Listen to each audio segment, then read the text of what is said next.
production des studios SOR.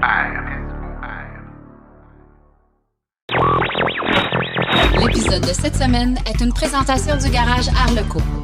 Arleco, servir au-delà de la réparation. NIO présente la ET7.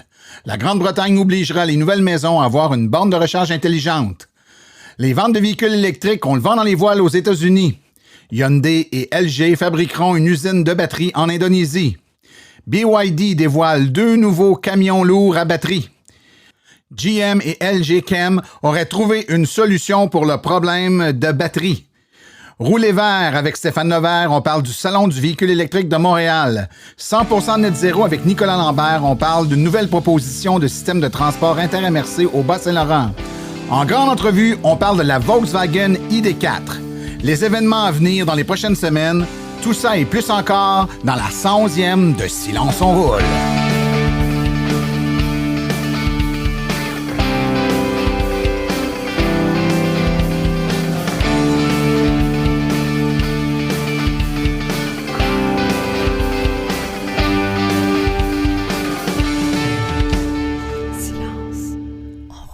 Bonjour tout le monde, mon nom est Martin Archambault et c'est avec passion et plaisir que j'anime Silence on roule, le podcast dédié 100% aux voitures électriques. Silence on roule est également fier partenaire de l'Association des véhicules électriques du Québec. J'espère que vous allez bien. Écoutez, moi je suis vraiment fébrile. On est dans une période de l'année où, ma foi, tous les salons du véhicule électrique se chevauchent, l'un après l'autre. On vient tout juste de sortir là, du Salon du véhicule électrique de Montréal qui fut, soit dit en passant, un très beau succès. Et puis, au moment d'enregistrer ces lignes, là, je suis déjà sur le bord de quitter pour le Saguenay, parce que c'est le Salon du véhicule électrique du Saguenay-Lac-Saint-Jean. Suivra la semaine suivante celui de Québec et peu de temps après celui de Saint-Hyacinthe. Donc vraiment, la saison des salons, comme on peut dire. Donc, je suis très emballé. Je vais être présent à l'ensemble de ces salons-là. Donc, on pourra sûrement avoir la chance de se rencontrer si vous y allez et de se serrer la pince. Ça me fera le plus grand des plaisirs. Parlant de salon, à celui de Saint-Hyacinthe, donc les 22, 23, 24 octobre, je vous rappelle que le 22 octobre, c'est la 100e en retard de Silence on roule. On est rendu à l'épisode 111, mais on va fêter la 100e en retard. La COVID nous a forcé à déplacer l'événement. Je vous annonce que tous nos billets ont été réservés, donc on va être salle comble, sold out, comme on dit dans la langue de Shakespeare. Donc, toutes les places ont été réservées pour cet enregistrement de Silence on roule, enregistrement spécial le 22 octobre à 19h et ça se fera sur le site même du Salon du véhicule électrique de Saint-Hyacinthe. Donc, les gens qui ont réservé l'ont en main et auront des rappels sur la procédure pour se rendre au salon. Visiter le salon également et pouvoir assister là, à cette captation devant public. Écoutez, sans tarder, je sais que vous avez hâte à l'épisode d'aujourd'hui. Il y a beaucoup de thèmes intéressants. On va parler évidemment des salons, mais on va parler également de nos impressions de l'essai que nous avons fait de la Volkswagen ID4. Donc, vous pourrez en apprendre plus dans les prochaines minutes. Donc, sans plus tarder, on va tout de suite écouter les actualités dans le monde des voitures électriques. Vous voulez des produits qui permettront d'augmenter la valeur de revente de votre véhicule? Chez Précision PPF Vitres teintées, nous sommes à votre service depuis 2015. Nos maîtres installateurs sont tous certifiés et ont plus de 17 ans d'expérience dans le domaine. Nous offrons un service de qualité inégalé quant à la protection par pierre, les soins nanocéramiques ainsi que les vitres teintées. Notre pellicule par pierre ultra résistante est invisible et conservera l'intégrité de votre véhicule tout en prévenant la rouille et en protégeant la peinture contre les débris de la route. Notre traitement nanocéramique possède un puissant effet hydrofuge et il préserve l'éclat et la brillance de votre peinture pour en faciliter l'entretien. Que ce soit pour votre voiture, votre résidence ou votre commerce, Précision PPF Vitres teintées est là pour vous offrir la multitude d'avantages qu'offre la teinte de vitre. Venez nous rencontrer au 1970 Boulevard des Laurentides à Laval. Appelez-nous au 450-490-4488 ou encore, venez visiter notre page Facebook Précision PPF Vitres teintées. Nous comblerons vos exigences tout en vous offrant la qualité que vous recherchez. Les actualités de cette semaine sont une présentation du Salon du véhicule électrique de Saint-Hyacinthe. Venez voir toutes les nouveautés dans le monde de l'électromobilité du 22 au 24 octobre au centre BMO de Saint-Hyacinthe. La surprenante compagnie chinoise NIO a présenté sa berline électrique ET7, dévoilée en Chine plus tôt cette année. Elle sera bientôt disponible en Allemagne et un peu plus tard dans le reste de l'Europe. NIO a confirmé que la ET7 serait le premier modèle à être lancé en Allemagne en 2022. En mai dernier, NIO avait annoncé que le marché de la Norvège serait son premier client européen. Les premiers exemplaires du VUS électrique ES8 devraient être livrés ce mois-ci, déjà en mai. On disait qu'en Allemagne, ce serait le prochain marché visé pour l'expansion de NIO en Europe. Dans le cadre du Salon automobile de Munich, NIO a confirmé que ses premiers véhicules électriques seront livrés au 4e trimestre de 2022, mais contrairement à la Norvège, ce ne sera pas la ES8, mais bien la berline électrique ET7 qui sera livrée. Le gouvernement britannique présentera une loi en 2021 qui exigera que toutes les maisons et tous les bureaux nouvellement construits soient équipés de bornes de recharge dans le pays. Plus précisément, tous les nouveaux logements et bureaux devront être équipés d'une borne de recharge intelligente capable de recharger automatiquement les véhicules pendant les périodes creuses. Les nouveaux immeubles de bureaux devront installer également une borne de recharge à toutes les 5 places de stationnement. La nouvelle loi fera de l'Angleterre le premier pays au monde à exiger que toutes les nouvelles maisons soient équipées de bornes de recharge. Aux États-Unis, ça va bien pour les voitures électriques. Le segment des voitures entièrement électriques est en plein essor et dépasse de manière significative en pourcentage de marché le total des voitures vendues au cours des 7 premiers mois de l'année. Selon les données d'immatriculation des voitures d'Experian, de janvier à juillet 2021, quelques 255 393 véhicules ont été immatriculés, soit 113 % de plus qu'il y a un an. Ce n'est pas mal, étant donné que les immatriculations de voitures n'ont augmenté que de 30 % d'une année à l'autre. Les modèles Y et modèle 3 de Tesla demeurent les modèles les plus populaires, avec 93 708 voitures modèle Y, donc qui ont presque quintuplé. La Tesla modèle 3, 68 448, une hausse de 16 % d'une année à l'autre par rapport à l'année dernière. Et finalement, la Chevrolet Bolt EV avec 21 896, une hausse de 138 %. Hyundai Motor Group et LG Energy Solution annoncent la construction d'une usine de batteries pour véhicules électriques en Indonésie, une usine de 10 GWh pour démarrer. Hyundai et LG Energy Solution ont organisé une cérémonie d'inauguration virtuelle avec le gouvernement indonésien sur le site prévu de l'usine de Karawang New Industry City, près de Jakarta. Hyundai Motor Group concentre ses capacités pour devenir un leader mondial sur le marché des véhicules électriques, ce qui est la clé pour assurer la compétitivité future. L'usine fait partie de ces efforts. Un écosystème de véhicules électriques sera établi en Indonésie avec le développement de diverses industries connexes à partir de cette usine. En outre, l'entreprise s'attend à ce que l'Indonésie joue un rôle clé sur le marché des véhicules électriques de l'ASEAN. La compagnie chinoise BYD a dévoilé 2 nouveaux camions lourds électriques à batterie, soit le Gen 3 8TT et 6F, lors de la récente ACT Expo à Long Beach. Le Gen 8TT est un véhicule polyvalent capable d'effectuer du transport de marchandises sur une courte distance dans les secteurs du transport maritime et de la logistique, du transport régional et de la distribution, tandis que le 6F peut effectuer des travaux de transport et de distribution régionaux et peut également être équipé d'une carrosserie pour la collecte des déchets. Les 2 véhicules offrent une autonomie allant jusqu'à 320 km pour les versions à autonomie étendue et les 2 utilisent la charge CCS qui offre des niveaux de puissance pouvant aller jusqu'à 185 kW. Et une dernière nouvelle qui fera plaisir à plusieurs. Selon plusieurs sites spécialisés, la compagnie GM et le constructeur de batteries LG Chem auraient apparemment trouvé une solution au problème des batteries des Chevrolet Bolt EV et EUV. Le rappel pourrait débuter aussi vite que la mi-octobre. GM et LG Chem se lancent dans un important rappel qui débutera à la mi-octobre. Les 2 entreprises ont confirmé qu'elles ont trouvé la source du problème sur de très rares cas, on tient à le dire, de combustion spontanée de batterie de la Chevrolet Bolt EV. En fait, c'est 2 problèmes distincts qui, lorsque présents simultanément, pourraient créer le problème. Donc, il y aurait une solution qui aurait été trouvée. Évidemment, les batteries, les nouvelles batteries qui seront fabriquées à l'aide du nouveau procédé évitant le défaut de fabrication devront servir à la fois à alimenter les nouvelles Bolt EV et EUV produites par Chevrolet, mais également à remplacer les batteries ou des portions de celles-ci dans les Chevrolet Bolt EV et EUV déjà disponibles et vendus sur le marché.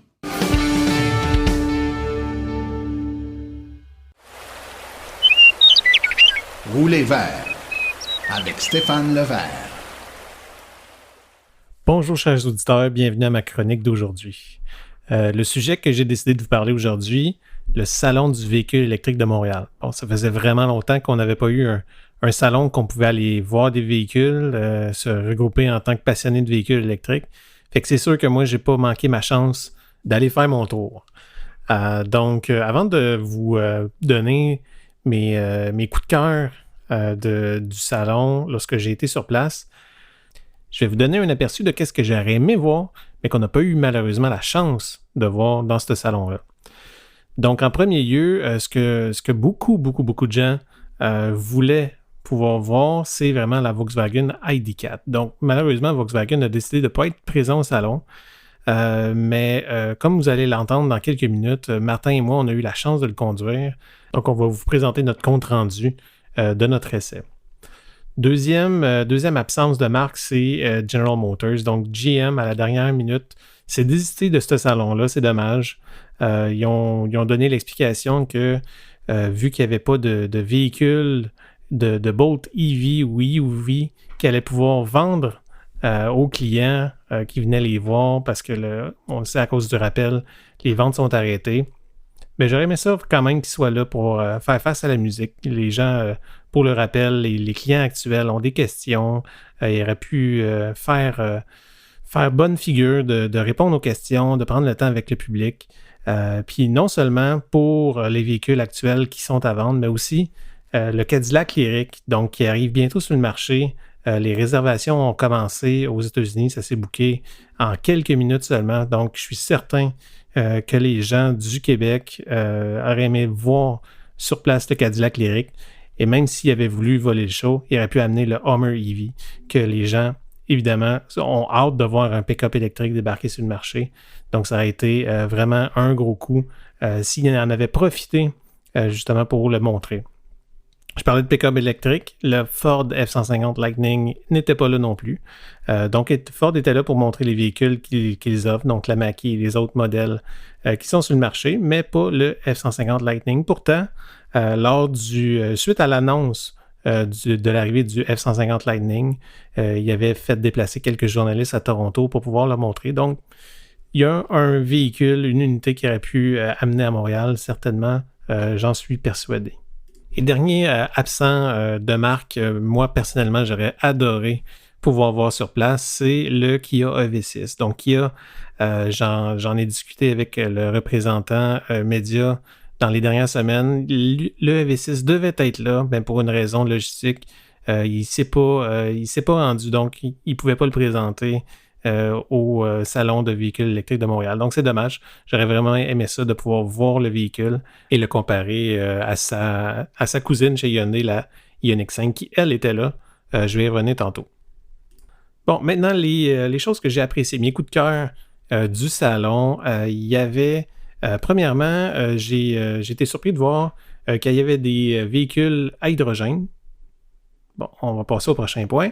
GM, je l'ai dit tantôt, GM n'était pas là, mais on peut se consoler, puis coup de chapeau aux deux concessionnaires Chevrolet qui étaient sur place pour montrer la Bolt EV, la Bolt EUV qui on le voit, là, c'est vraiment des modèles qui intéressent les gens, même si il y a toute l'histoire du rappel actuellement que les ventes sont arrêtées. Les gens, c'est un modèle qu'ils veulent. Donc, j'ai vraiment apprécié que les deux concessionnaires soient là pour les montrer et même les faire essayer aux gens qui s'étaient déplacés. Ensuite, la sublime Porsche Taycan, mais dans sa version Cross Turismo qui était sur place. C'est une voiture qui, personnellement, je trouve magnifique. Donc, un petit peu plus loin, non, on n'avait pas Volkswagen, comme j'ai dit plus tôt, mais Audi était là, dans la famille Volkswagen. Il y avait la RS e-tron GT, qui est un méchant bolide basé sur la même plateforme que la Porsche Taycan, mais à la sauce Audi, que je trouve aussi vraiment, vraiment, vraiment magnifique. Dans le même kiosque, on retrouvait aussi une surprise, la Q4 e-tron, qui est la version Audi de la Volkswagen ID4, justement. Donc, Audi a annoncé dernièrement que la fourchette de prix allait commencer à 59 950 $ de ce Q4 e-tron-là. Donc, cette version-là, précisément, celle d'entrée de gamme, serait éligible à la subvention provinciale. Quand on pense que chez Audi, un Q5 à essence est à partir de 47 500 $, si on enlève le 8 000 du modèle de base de la Q4, ça peut devenir extrêmement intéressant avec l'économie d'essence. On entre rapidement dans un budget là, qui, pour quelqu'un qui magasine entre un Q5 et un Q4, il pourrait avoir vraiment quelque chose de bien à aller chercher la version que Audi met disponible bientôt sur le marché. Donc le Q4 qui était sur place, c'était une version européenne, donc c'est vraiment bien que Audi se soit donné la peine d'amener cette version de la Q4 au Salon de Montréal là, pour que les gens puissent le voir.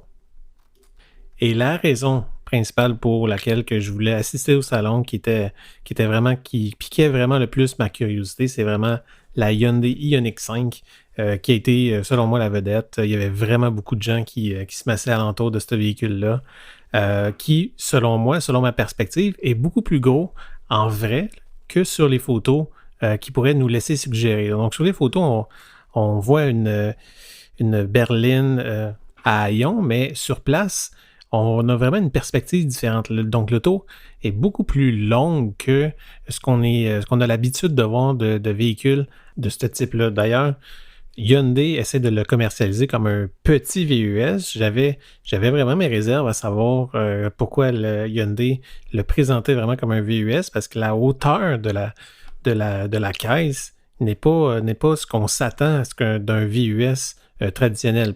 Mais en voyant le volume de la voiture, c'est plus dans ce sens-là que je pense que Hyundai veut le présenter comme un VUS. Puis à cet égard-là, ça peut faire du sens, effectivement. Donc, les modèles qui étaient sur place, il y en avait deux.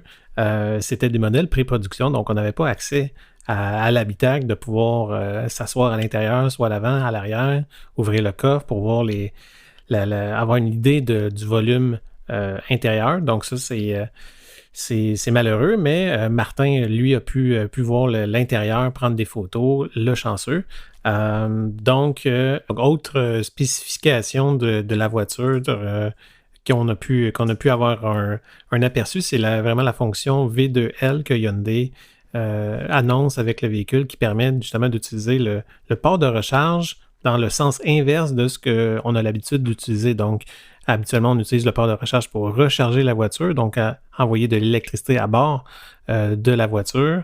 Le V2L, ce qu'il permet de faire, c'est de brancher un appareil que Hyundai livre avec le véhicule pour alimenter un appareil à l'externe. Donc, le véhicule devient comme une sorte de génératrice.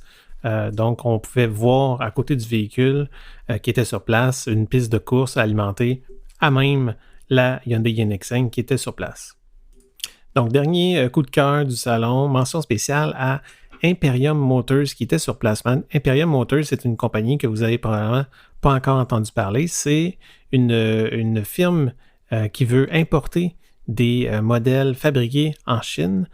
Donc, on avait sur place un VUS le premier modèle qu'ils veulent lancer pour véhicule grand public. Un VUS qui était un VUS compact, environ la taille d'un Mitsubishi Outlander, si vous voulez vous faire une idée. Donc, le véhicule était là, ça a généré beaucoup d'attention. Les gens voulaient le voir, voulaient s'asseoir dedans. Donc, Imperium Motors arrive avec une fourchette de prix assez agressive. Les prix qui étaient affichés sur place étaient très, très, très, très intéressants, très agressifs. Donc, on va garder un œil là-dessus. Ça va être intéressant de voir leur arrivée sur le marché lorsque les premières unités vont pouvoir être vendues, voir comment que l'assemblage est fait, si c'est va être fiable, ça va être en hiver, si la conduite en hiver va être adaptée à nos routes, est-ce que le chauffage va être bien adapté. Donc, ça, selon moi, dans les prochains mois, ça va retenir notre attention. On va garder un œil là-dessus. Donc, c'est ce qui complète mon tour du salon, des choses qui ont retenu mon attention pendant le salon et qui complètent ma chronique. J'espère que ça vous a plu. La prochaine fois que je vais avoir la chance de vous parler, ce sera en direct pour la 100e de Silence on roule. J'ai vraiment hâte et j'espère que vous serez là, qu'on va avoir le plaisir de pouvoir se parler en personne. Alors, d'ici là, c'était Stéphane Levert qui vous souhaite bonne route.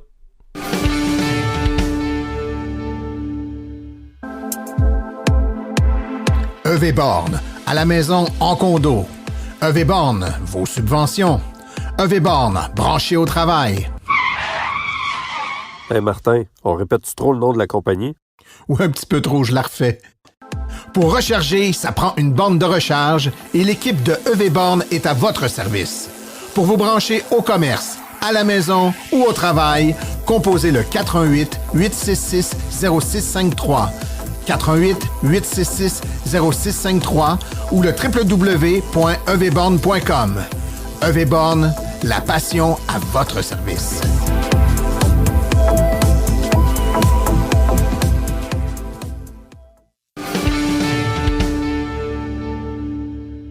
S'il y a une voiture qui a fait jaser dans les dernières semaines, les derniers mois, c'est bien la Volkswagen ID.4. Voiture attendue, un peu comme le Messi, et qui arrive là, ou qui est sur le point d'arriver, d'être livré. On a eu la chance, moi et mon invité d'aujourd'hui, qui est Stéphane Levert, de rouler avec cette magnifique voiture. Tout d'abord, bonjour Stéphane. Salut Martin. Deuxième fois dans le studio. Ben oui, ça a été tellement le fun la première fois. Je suis revenu. C'est sûr. Ton nom n'est pas encore écrit sur la chaise. Je t'avais promis d'avoir une chaise Stéphane Levert. Il faut que je fasse faire un couvre-chaise avec ton nom.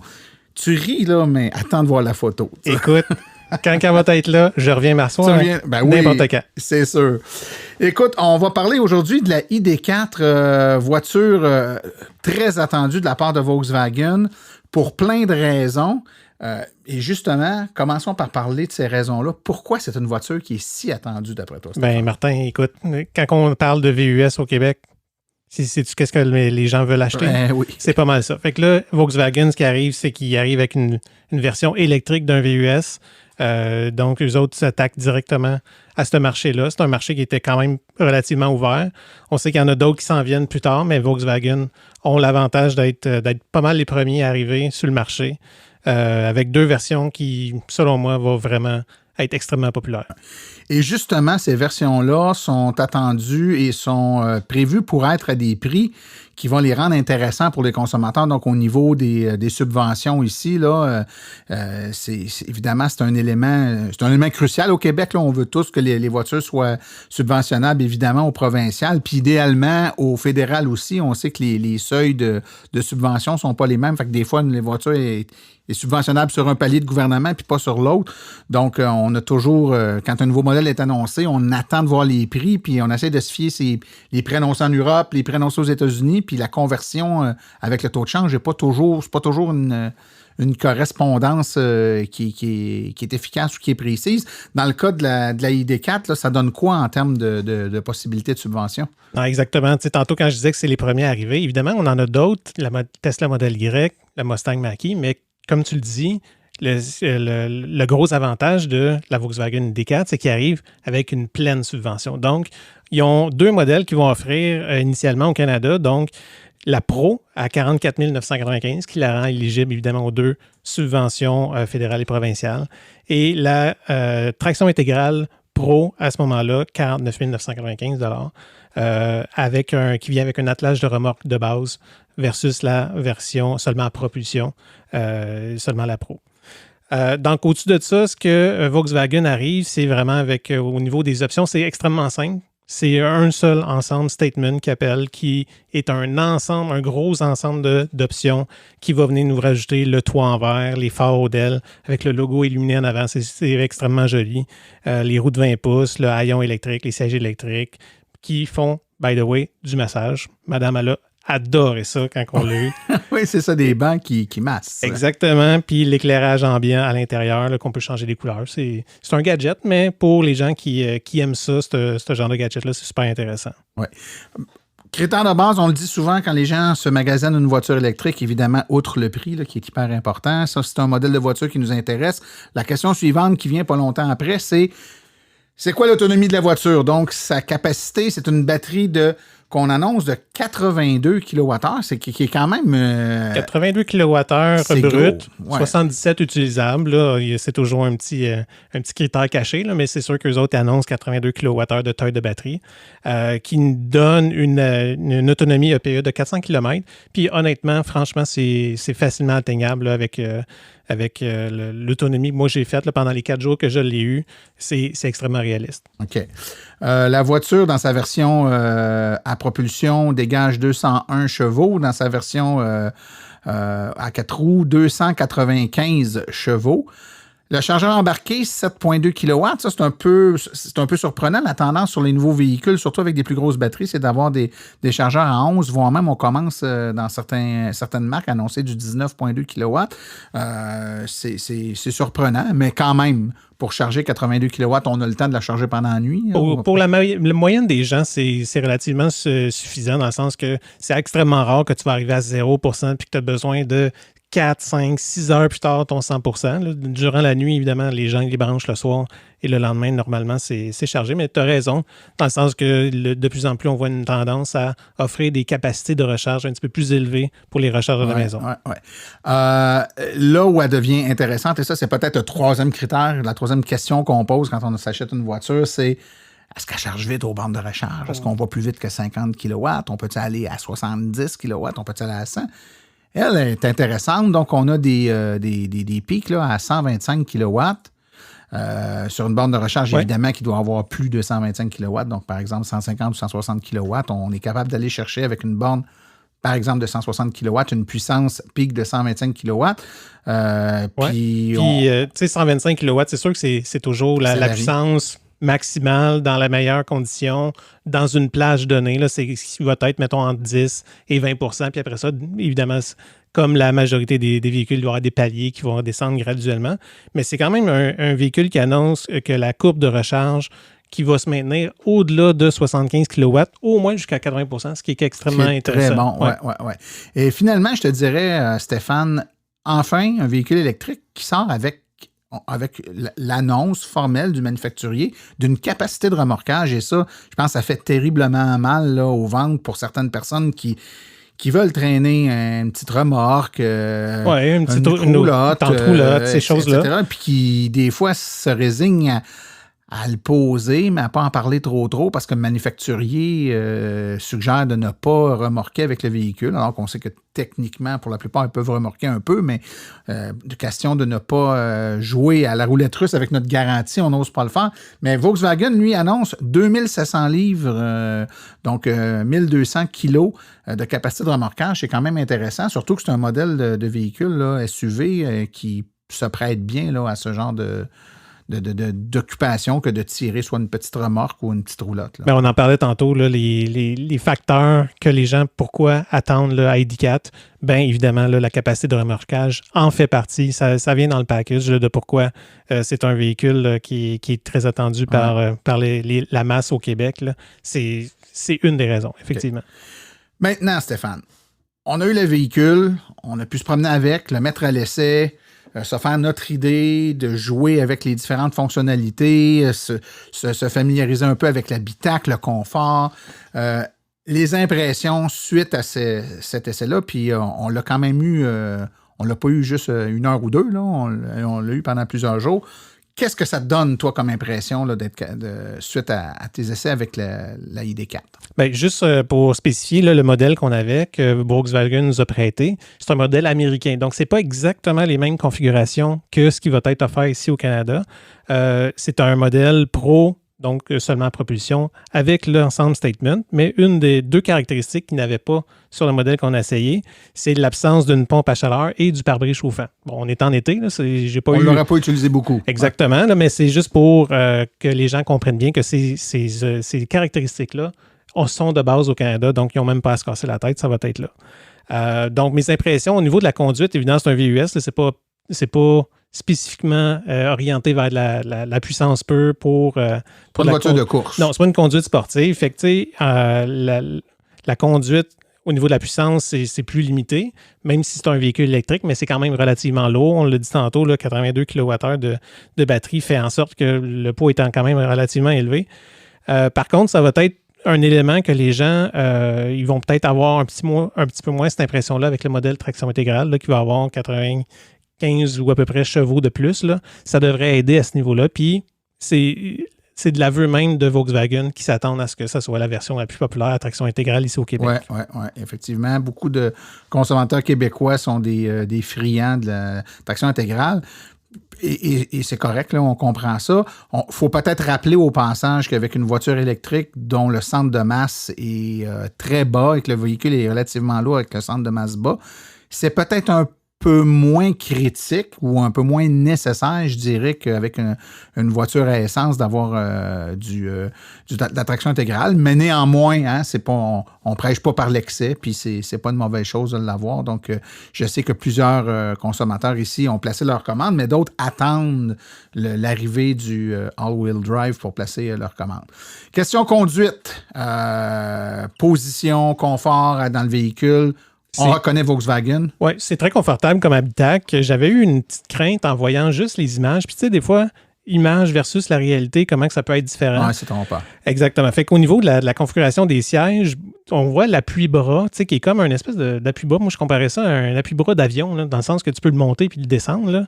Ben justement, le fait qu'il soit ajustable, en réalité, c'est beaucoup plus confortable à conduire parce que tu peux l'ajuster justement à ta hauteur. Fait que c'était quelque chose que j'avais beaucoup d'appréhension. Puis finalement, en réalité, ça s'est avéré être super confortable. Ça fonctionne très bien, l'ergonomie au niveau de l'intérieur. Le rangement, il y a quand même relativement beaucoup de rangement à l'intérieur de l'habitacle.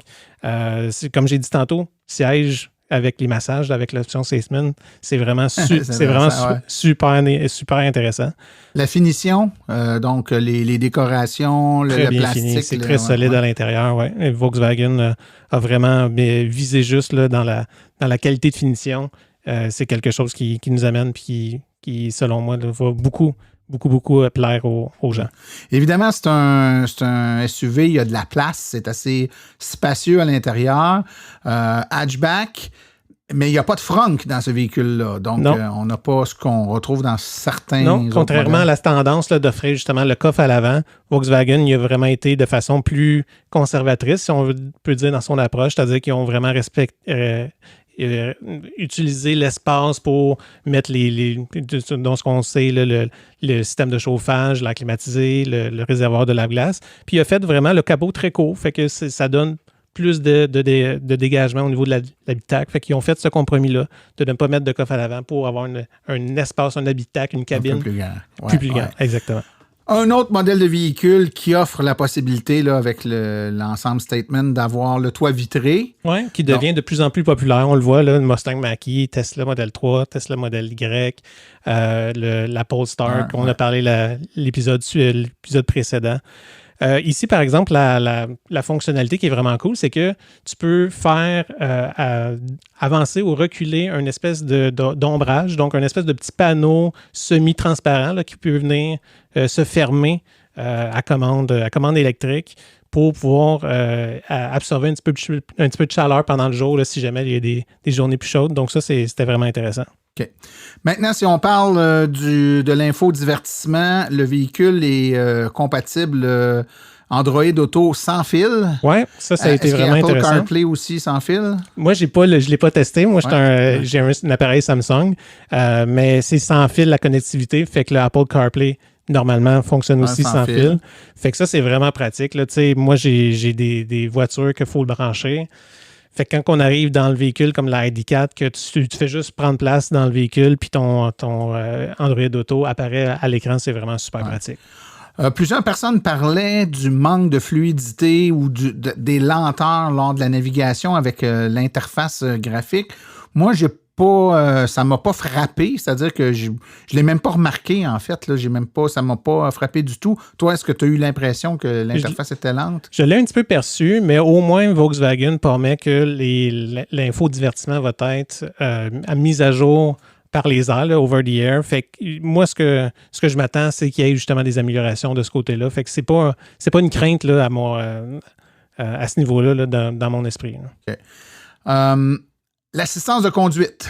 Donc, on connaît un peu, bon, évidemment, il y a le full self-driving de Tesla, ça c'est dans une classe à part, mais il y a quand même l'assistance à la conduite plus de base, que ce soit les modèles utilisés sur les Nissan Leaf, par exemple, ou tous les nouveaux modèles de véhicules électriques, en fait, ont une assistance de conduite qui va de très rudimentaire, donc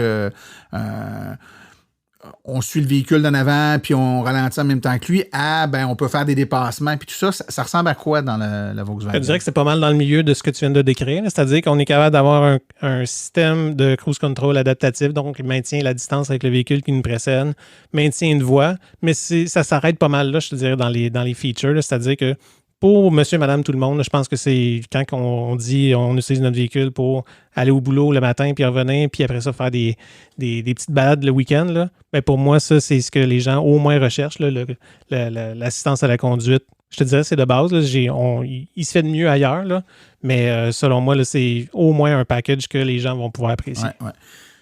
Donc, si on avait à la qualifier en termes de look overall, là, je te dirais l'extérieur, l'intérieur du véhicule, mon feeling, c'est que Volkswagen frappe vraiment un coup de maître dans se positionner avec un véhicule qui va répondre à une densité de personnes assez élevée. C'est-à-dire qu'on est pas mal dans le bullseye de ce que la majorité des gens recherchent en termes de compromis, confort, fonctionnalité, luxe, qualité de finition, vitesse de recharge. Ils sont vraiment dans le centre de tout ça.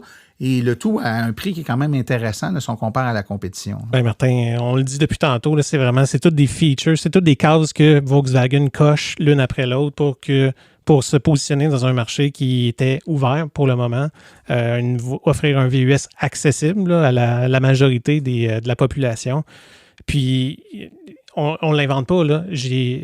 Pendant mon essai, j'ai fait une publication sur notre page Facebook, Martin.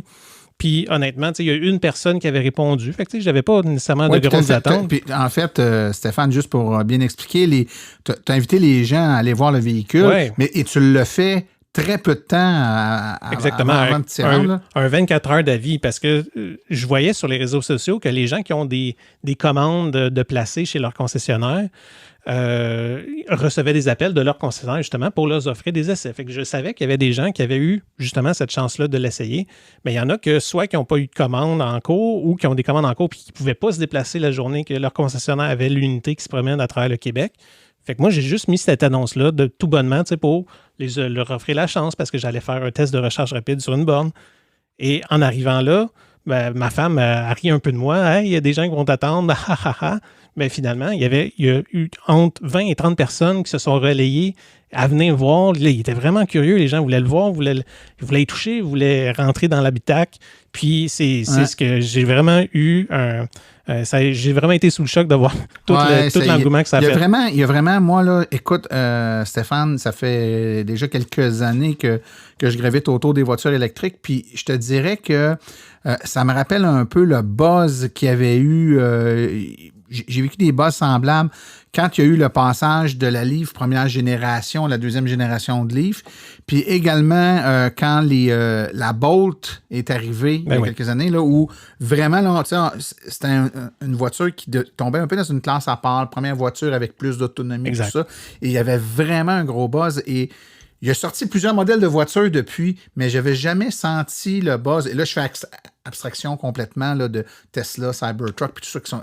des véhicules de niche, là. Oui, on est vraiment dans des niches, mais dans du grand public, c'est la première fois que je revis ce genre d'engouement-là où je sens qu'il y a une genre d'unanimité autour du véhicule, dans le sens où ça va vraiment être très intéressant. Et c'est une voiture, moi, je l'ai vécue de mon côté, tu l'as vécu toi aussi, qui plaît autant aux femmes qu'aux hommes. C'est-à-dire que moi, ma conjointe a trouvé le véhicule vraiment très intéressant. Toi, la même chose. Tu me disais que tu as eu de la misère à le conduire pendant le temps que tu l'avais parce que... On se battait. C'est pas drôle. Il fallait que je cache la clé pour pas qu'elle la prenne avant moi. Fait que, comme tu dis, là, c'est vraiment ça. Là, c'est le véhicule pour tout le monde, puis il le présente vraiment comme ça, il le publicise comme ça. C'est le véhicule pour tout le monde. La voiture du peuple, là, un peu qu'ils reprennent ce slogan-là. Là. Moi, je me rappelle, puis on va l'écouter dans un instant, là, il y a plusieurs mois, j'avais fait une entrevue avec Volkswagen qui parlait du véhicule, puis il savait que le véhicule aurait un engouement, et puis voici ce qu'il nous avait dit à ce moment-là. C'est un VUS polyvalent, très bien adapté aux besoins quotidiens des Canadiens. Et donc, voilà où on pense qu'on va avoir le plus de succès parce qu'on offre toutes les choses que les consommateurs cherchent dans un VUS, traction intégrale, capacité de chargement très généreux, beaucoup d'espace pour 5 passagers. Et en plus de ça, on a la capacité électrique. Et effectivement, on croit qu'on a un VUS supérieur aux options à combustion. Je peux tout simplement dire que les prix vont être extrêmement concurrentiels. Et donc, voilà, on s'attend que l'intérêt va même monter après qu'on annonce les prix d'ici quelques mois. Alors, comme tu peux voir, il ne s'était pas trompé beaucoup. Hein? On était pas mal... il était dedans. Il savait que c'était pour être un véhicule qui répondrait aux besoins. Puis à l'époque, on n'avait pas de détails. On savait très peu de choses. Puis lors de l'entrevue... Tu t'es essayé? Oui, je me suis essayé, mais il n'y avait pas grand-chose qui coulait de là. Hein? C'était assez hermétique. Mais il savait que le véhicule, et surtout en termes de prix, le fait qu'il se qualifie aux 2 subventions, je pense que c'est le gros game changer. Parce qu'il est arrivé quelques véhicules intéressants depuis, mais qui ne se qualifiaient pas ou juste pour une des 2 subventions. Partiellement. Ouais. Ford avec la Mustang Mach-E qui a eu tout l'imbroglio là, de savoir toutes les versions. Non, finalement, là, c'est pas, tu ne peux pas considérer ça comme notion. Alors que là, Volkswagen sont directement dans le mille, effectivement. Ouais. En terminant, Stéphane, peut-être parler de certaines petites particularités qui est intéressant de savoir dans le cas de la Volkswagen ID4. Pour les prochaines années, il faut être patient. Si vous n'avez pas placé votre commande encore, bonne chance. Oui. Les véhicules sont produits en Europe. Ils sont livrés au compte-gouttes au Canada. Évidemment, on est chanceux au Québec. On en a peut-être plus que dans d'autres provinces, mais il y a déjà des bonnes listes d'attente. Et il va falloir attendre la production qui va être faite aux États-Unis. C'est prévu pour 2022. Oui, les premières unités de pré-production sont déjà sorties de l'usine. Fait que c'est quand même relativement encourageant. Donc, l'usine à Chattanooga, au Tennessee, qui va pouvoir fournir le marché nord-américain. Fait qu'une fois que cette étape-là va être franchie, là, on peut espérer qu'il y ait de plus de volume. Ouais. Mais comme tu l'as dit, là, si les personnes n'ont pas encore leur réservation, là, faites-le tout de suite. Allez tout de suite chez votre concessionnaire pour vous mettre sur la liste d'attente. Et ne faites pas ça en ayant l'espoir que vous allez avoir votre véhicule dans les prochaines semaines ou prochains mois. Là. Ça va être un peu plus long que ça. Autre particularité, évidemment, il fallait s'y attendre à l'instar de ce qui se passe aux États-Unis. L'acquisition du véhicule vient avec un 3 ans de recharge gratuite sur le réseau Electrify Canada. Donc, il n'y en a pas encore des tonnes, mais il y a quelques sites là, de Electrify Canada disponibles au Québec. Donc, les propriétaires du véhicule pourront, en branchant leur véhicule et en utilisant l'application là, pour démarrer la recharge, recharger leur véhicule sans frais pour les 3 premières années. De ce qu'on en comprend, c'est illimité sur une période de 3 ans. Donc, oui, c'est tout naturel. Là. Évidemment, le réseau est financé en grande partie par Volkswagen dû au Dieselgate. Donc, c'est une façon c'est un attrait de plus là, pour Volkswagen là, pour attirer les gens chez eux pour la ID4. Voilà, je pense qu'on a fait le tour, mon cher Stéphane, à moins que tu aies quelque chose à ajouter pour le mot de la fin. Écoute, là, les ID4 vont arriver bientôt. Là, j'ai vraiment hâte que ça commence. Puis j'ai l'impression qu'on va en croiser vraiment beaucoup. Ça, c'est clair. Oui, et puis si jamais il y a des auditeurs qui obtiennent rapidement leur ID4 et qui veulent nous faire part de leurs commentaires, n'hésitez pas à nous écrire martin@silenceonroule.com. Ça va nous faire plaisir de vous lire et puis on va suivre avec beaucoup d'attention là, l'arrivée sur le marché et on a hâte de voir aussi l'impact que ça va avoir là, auprès de la communauté de futurs électromobilistes, l'arrivée de cette ID4 de Volkswagen. Merci beaucoup, Stéphane. On se dit à la prochaine, Martin. Oui, avec ton nom sur la chaise, hein, oublie pas. Yes, sir. C'est bon, bye.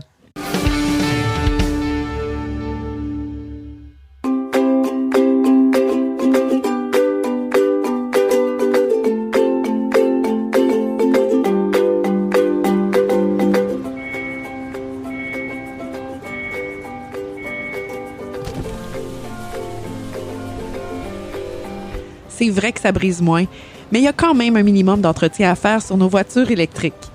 Quand est venu le temps de faire l'entretien de mon véhicule, j'ai choisi de faire confiance à l'équipe d'Arleco plutôt que le concessionnaire. Ça fait maintenant 3 générations que cette entreprise familiale chouchoute nos voitures et ils ont été parmi les premiers à s'engager activement dans l'électrification des transports tout en adoptant des procédures et des produits sains pour l'environnement.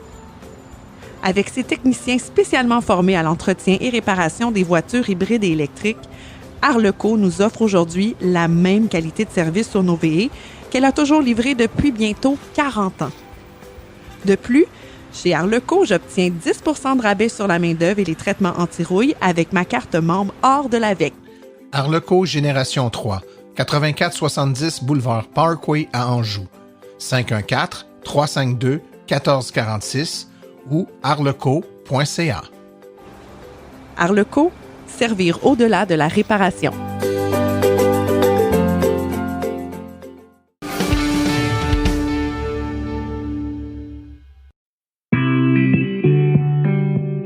Bonjour, bienvenue à la chronique 100% Net Zéro.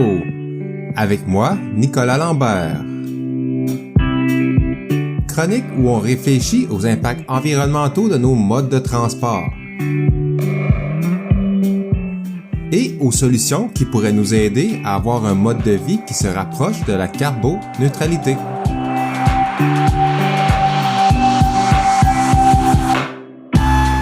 Aujourd'hui, en entrevue, une nouvelle proposition de système de transport inter-MRC au Bas-Saint-Laurent. Bonjour tout le monde, je suis en compagnie de Patrick Morin. Patrick Morin est le directeur adjoint du Conseil régional de l'environnement du Bas-Saint-Laurent. Tout d'abord, bonjour Patrick. Bonjour Nicolas. Juste pour remettre les gens en contexte, c'est quoi le mandat général des conseils régionaux de l'environnement? En général, on est des organismes de concertation en matière d'environnement et de développement durable. On est des interlocuteurs privilégiés du gouvernement. Donc, c'est souvent aider, mettons, les élus à prendre mieux compte de l'environnement puis du développement durable. Donc, en faisant des études ou d'autres outils qui peuvent les aider à mieux prendre compte de ces éléments-là qui n'ont pas toujours un signe de piastre correspondant. Puis souvent, les décisions se prennent en fonction des signes de piastre. Fait que nous, on essaie d'alimenter le processus de réflexion avec d'autres items. Oui, puis justement, parler de rapport de qu'est-ce que vous donnez pour alimenter la réflexion. Vous avez soumis dernièrement en juin 2021 un rapport qui s'intitule « La stratégie régionale en transport des personnes au Bas-Saint-Laurent ». Dans ce rapport-là, on va revenir en quoi ça concerne, mais juste pour remettre les gens en contexte, ici on est au Bas-Saint-Laurent. À quoi ça ressemble les transports en commun disponibles présentement dans notre région? Bien, présentement, il y a 9 réseaux de transports locaux qui existent, c'est-à-dire il y a 8 MRC au Bas-Saint-Laurent, donc il y a un transport collectif rural par MRC au Bas-Saint-Laurent. Donc, c'est souvent du taxibus ou des minibus qui vont amener les gens vers les villes de centralité puis qui font quand même un peu de desserte là, au centre-ville de ces villes-là. Il y a en plus de ça la Société de transport de Rimouski, qui est un système de transport urbain, mais pas avec des grands autobus comme on a à Québec ou Montréal, là, pas des grands Novabus, mais là aussi des minibus, là, une vingtaine de passagers, qui font des boucles dans le centre-ville de Rimouski. Ces 9 systèmes de transport-là existent au Bas-Saint-Laurent, mais ne sont pas interreliés ensemble. Donc, il n'est pas possible de partir de Matane pour venir à Rimouski avec ce système-là. L'idée, ce qu'il y a dans cette stratégie régionale de transport-là, c'est un réseau régional qui s'ajouterait, qui deviendrait complémentaire à ces 9 systèmes de transport locaux-là pour permettre à quelqu'un de Matane de venir à Rimouski ou même d'aller vers Trois-Pistoles, Rivière-du-Loup, la Pocatière. Donc, d'aller partout au Bas-Saint-Laurent avec ces trajets-là qui sont régionaux, qui s'ajoutent aux transports locaux. Donc, on a comme l'écosystème complet, la gamme complète de transports collectifs avec ça. Ce système de transport en commun là, que vous voulez instaurer à Inter-MRC. Oui. J'ai vu que vous voulez employer des minibus électriques. C'est quoi le rôle de ces véhicules électriques-là? Pourquoi c'est important pour vous d'utiliser ce genre de véhicules-là? Je dirais que, étant en environnement, c'est sûr qu'on cherche depuis longtemps, on travaille depuis longtemps là-dessus à réduire notre utilisation du pétrole. Donc, c'est sûr que déjà des transports collectifs, c'est déjà bien. C'est déjà, comparé 10 personnes en voiture à 10 personnes dans un autobus, on a déjà un gain net en termes d'émissions de GS. C'est déjà bien. Mais si le véhicule électrique, on double le gain parce que là, on n'a pas le pétrole que l'autobus émet. Donc, c'est un double gain environnemental. On utilise l'ingénierie québécoise, on utilise l'énergie propre. On a beaucoup d'éoliennes ici au Bas-Saint-Laurent. Donc, on utilise ça, on double nos gains environnementaux. Donc, ça faisait énormément de sens pour nous d'aller là. Puis là, tu as parlé aussi que ça viendrait un peu diversifier, avoir un meilleur écosystème de transport en commun. L'objectif principal que vous voyez avec ce grand écosystème de transport en commun, dans une région comme ici au Bas-Saint-Laurent, on va s'entendre que en général, les gens, on va avoir quand même besoin d'une voiture pour encore assez longtemps, mais c'est combien vous voyez ça, le rôle que vous voulez jouer? C'est ça. Au Bas-Saint-Laurent, de dire aux gens de se déplacer uniquement en transport en commun, il y a très peu de personnes pour qui ça va être possible. Peut-être certains habitants, citoyens de Rimouski pourraient le faire, mais en dehors de ça, puis on est une région plus éloignée, puis la notion d'occupation du territoire est importante, tu sais. Donc, on veut que les campagnes soient vivantes. Donc, l'idée, c'est pas d'amener tout le monde seulement dans les villes. Donc, le grand objectif derrière ça, c'est plus d'éliminer la deuxième voiture, de réduire l'utilisation de la voiture en général. Mais si on est capable, avec un système comme ça, de permettre à des gens de pas faire le pas d'acheter la deuxième voiture, ou plutôt quand elle sera vieillissante, de pas la remplacer, puis d'être capable de fonctionner à une seule voiture. Ça faudrait qu'elle soit électrique. La première électrique, la deuxième, on l'élimine, puis là, c'est le nirvana. J'exagère un peu, mais ça serait ça le but ultime. La place de la voiture, ça serait... Parce que si on transforme toutes les voitures actuelles en voitures électriques, on n'a pas réglé tous les problèmes d'étalement urbain, de congestion, on en a moins ici, mais quand même. On commence par le transport collectif, le covoiturage, l'autopartage de transport actif, puis ensuite de ça, la voiture, pour ce qu'on n'est pas capable de régler autrement, puis rendu là, elle peut être électrique, c'est tant mieux. Je veux revenir au rapport que vous avez déposé pour ce système de transport en commun-là. De quelle façon ça a été reçu par les différents élus de la région du Bas-Saint-Laurent? En fait, c'est que c'est un projet qui...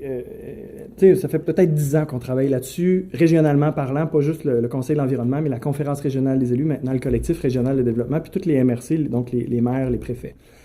Ça a été bien reçu. Il y a eu déjà des étapes qui avaient été faites par le passé. Il y avait eu un plan de transport qui ne satisfaisait pas pleinement les MRC.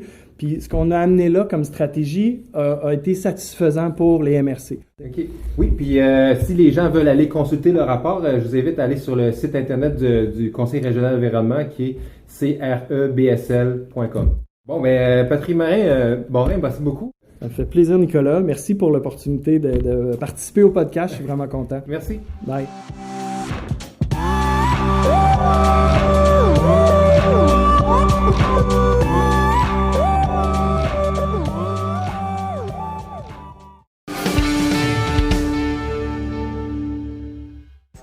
Voici les événements à venir dans les prochaines semaines dans le monde de l'électromobilité. Premièrement, le Salon du véhicule électrique du Saguenay-Lac-Saint-Jean. C'est à l'Hôtel Delta du Saguenay, au 2675 Boulevard du Royaume, les 24, 25 et 26 septembre. Mercredi, le 29 septembre à 19h, conférence virtuelle La voiture électrique, un survol électrisant, que j'aurai l'occasion de faire pour la Bibliothèque de Terrebonne. C'est accessible aux résidents détenteurs de la carte d'accès Terrebonne. Le 1, 2, 3 octobre, Salon du véhicule électrique de Québec. C'est au Centre des foires de Québec. Et le jeudi 7 octobre, 19h, conférence virtuelle La voiture électrique, faire le bon choix, offert par Simon-Pierre Rioux à la Bibliothèque de Beaconsfield. Et finalement, les 22, 23, 24 octobre, le Salon du véhicule électrique de Saint-Hyacinthe au Centre BMO. Ceci conclut la présente balado-diffusion. Silence on roule remercie tous ses collaborateurs et invités, particulièrement aujourd'hui Stéphane Levert et Nicolas Lambert. Nous remercions également le Garage Arleco, commanditaire principal, ainsi que l'Association des véhicules électriques du Québec, partenaire de Silence on roule. La reproduction ou la diffusion de l'émission est permise, mais nous apprécierions d'être avisés. Toute question concernant l'émission peut être envoyée à l'adresse martin@silenceonroule.com. Pour les questions générales regardant l'électromobilité ou l'association, veuillez plutôt écrire à info@aveq.ca. Pour vous renseigner et avoir accès à toute l'information de l'AVEQ, visitez le site web au www.aveq.ca. Je vous rappelle que sur notre site web, afin de vous faciliter la tâche, vous avez accès aux archives de nos balados ainsi qu'à des hyperliens vers les sites web mentionnés aujourd'hui, le tout directement au archives.silenceonroule.com. Mon nom est Martin Archambault. Et d'ici le prochain balado, j'espère que vous attraperez la piqûre et direz, vous aussi, silence, on roule.